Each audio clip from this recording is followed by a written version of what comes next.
प्रिय विद्यार्थियों, आज की कक्षा में आप सभी का स्वागत है। मैं doctor RM Yadav, associate professor, PG department of business administration, RL Sahariya college Kaladera. मैं आज आपको प्रशिक्षण के संबंध में एक महत्वपूर्ण टॉपिक बताने जा रहा हूँ। अच्छे प्रशिक्षण कार्यक्रम की आवश्यक बातें अथवा प्रशिक्षण के सिद्धांत, essentials of a good training programme और प्रिंसिपल्स ऑफ ट्रेनिंग।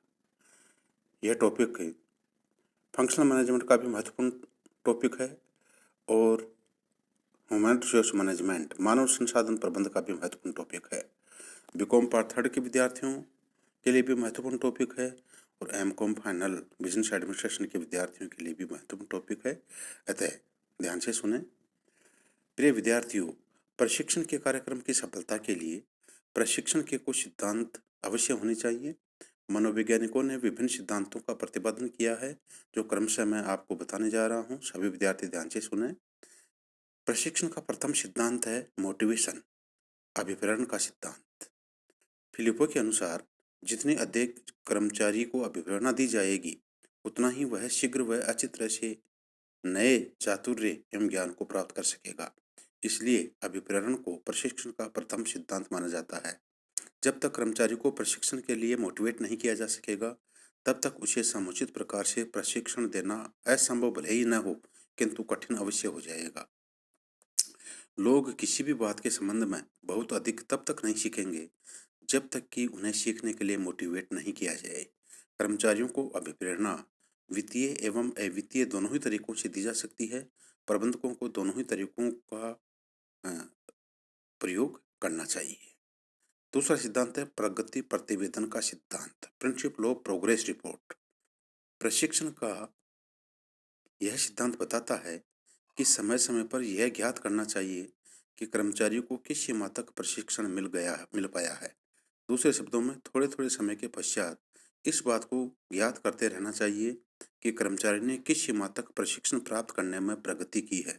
इस बात को प्रशिक्षण प्राप्त करने वाले कर्मचारी को भी बताया जाना चाहिए जिससे कि उसमें अधिक सीखने की जिज्ञासा उत्पन्न हो सके। तीसरा सिद्धांत है संबलन का सिद्धांत, प्रिंसिपल ऑफ रेनफोर्समेंट। यह सिद्धांत बताता है कि कर्मचारी के प्रशिक्षण का कार्यक्रम समाप्त हो जाने के बाद कर्मचारी को अच्छे परिणामों के लिए पुरस्कृत किया जाना चाहिए। उसे पदोन्नति या वेतन वृद्धि या अन्य किसी प्रकार की वृद्धि देनी चाहिए। यदि प्रशिक्षण का परिणाम संतोषप्रद नहीं रहता है तो उसे आवश्यक दंड भी दिया जाना चाहिए। ऐसा करने से नए कर्मचारियों को मोटिवेशन मिल सकेगा और पुराने कर्मचारियों को भी इससे प्रेरणा मिलेगी। फोर्थ सिद्धांत है अभ्यास का सिद्धांत, प्रिंसिपल ऑफ प्रैक्टिस। प्रभावशाली प्रशिक्षण के लिए समय समय पर अभ्यास बहुत आवश्यक है। प्रभावपूर्ण तरीके से प्रशिक्षणार्थी को चातुर्य एवं ज्ञान सिखाने के लिए अभ्यास आवश्यक है। मनोवैज्ञानिकों की यह धारणा है कि किसी भी कार्य को करने की विधि को सुनाने की अपेक्षा उस विधि का अभ्यास कराने से कार्य शीघ्र ही सीखा जा सकता है।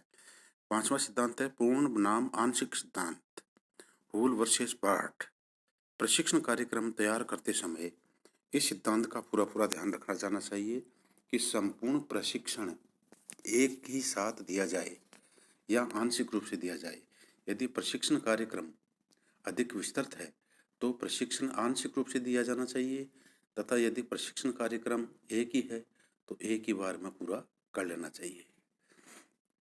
नेक्स्ट है व्यक्तिगत भिन्नताओं का सिद्धांत। यह सर्वमान्य सत्य है कि व्यक्ति से अनेक मामलों में भिन्न होता है। एक व्यक्ति दूसरे व्यक्ति से व्यवहार, चातुर्य, आदतों आदि में पर्याप्त रूप से भिन्न होता है, किंतु यह सिद्धांत यह बताता है कि अच्छे प्रशिक्षण कार्यक्रम के द्वारा व्यक्तिगत भिन्नताओं को भी में भी समानता स्थापित की जानी चाहिए। फिलिपो का मत है कि सर्वाधिक प्रभावशाली प्रशिक्षण वह है जिसके द्वारा व्यक्तिगत योग्यताओं को जटिलताओं एवं असमानताओं में समायोजित किया जा सके। नेक्स्ट है सहयोग का सिद्धांत, प्रिंसिपल ऑफ कोऑपरेशन।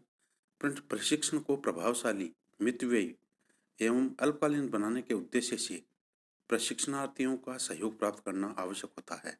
अतः यह सिद्धांत बताता है कि प्रशिक्षणार्थी से संपूर्ण प्रशिक्षण कार्यक्रम में सहयोग प्राप्त करना चाहिए। इस हेतु प्रशिक्षणार्थी को समय समय पर मोटिवेट किया जाना चाहिए, उसकी प्रगति की समस्याओं के बारे में पूछताछ की जानी चाहिए तथा उसके सामने उसकी वास्तविक स्थिति को प्रकट किया जाना चाहिए। नेक्स्ट है प्रशिक्षण के उद्देश्य, ऑब्जेक्टिव्स ऑफ ट्रेनिंग। प्रशिक्षण का यह भी एक महत्वपूर्ण सिद्धांत है कि प्रशिक्षण के उद्देश्यों का निर्धारण पहले से ही कर लिया जाना चाहिए। उद्देश्यों का निर्धारण कर लेने से प्रशिक्षण कार्यक्रम के मूल्यांकन में बहुत अधिक सुविधा मिलती है। नेक्स्ट है प्रशिक्षणार्थी की योग्यताएं, एबिलिटीज ऑफ ट्रेनिंग। प्रशिक्षण देने से पूर्व प्रशिक्षणार्थी की योग्यताओं को ध्यान में रखना चाहिए। कुछ व्यक्ति शीघ्र ही सभी बातों को समझ लेते हैं और कुछ व्यक्ति देर से समझ पाते हैं। अतः प्रशिक्षण कार्यक्रम के इस सिद्धांत में इस बात को सर्वाधिक महत्व दिया जाना चाहिए। नेक्स्ट है प्रिंसिपल ऑफ पार्टिसिपेशन, सहभागिता का सिद्धांत। यह सिद्धांत बताता है कि प्रशिक्षणार्थियों को प्रशिक्षण में सक्रिय सहभागिता दी जानी चाहिए। वे निष्क्रिय रहकर उपयोगी प्रशिक्षण प्राप्त नहीं कर सकते। अतः प्रशिक्षणार्थी एवं प्रशिक्षक दोनों को ही प्रशिक्षणार्थी की सक्रिय भागीदारी सुनिश्चित करनी चाहिए। नेक्स्ट है विचारों का स्वतंत्र प्रवाह है, फ्री फ्लो ऑफ आइडियाज।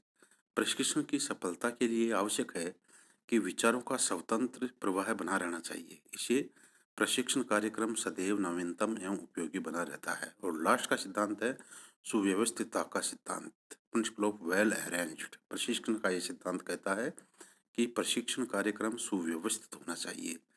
इसमें प्रशिक्षणार्थियों को ज्ञान एवं चातुर्य को इस क्रम में उपलब्ध किया जाना चाहिए ताकि उसे आसानी से प्रत्येक प्रशिक्षणार्थी ग्रहण कर सके। मैंने आज आपको प्रशिक्षण की आवश्यक बातें या प्रशिक्षण के सिद्धांतों के बारे में बतलाया। आप सभी ने ध्यानपूर्वक सुना, इसके लिए मेरी तरफ से आपको बहुत बहुत धन्यवाद। किसी भी प्रकार की कोई प्रॉब्लम हो नीचे आप लिंक पर डाल सकते हैं। धन्यवाद।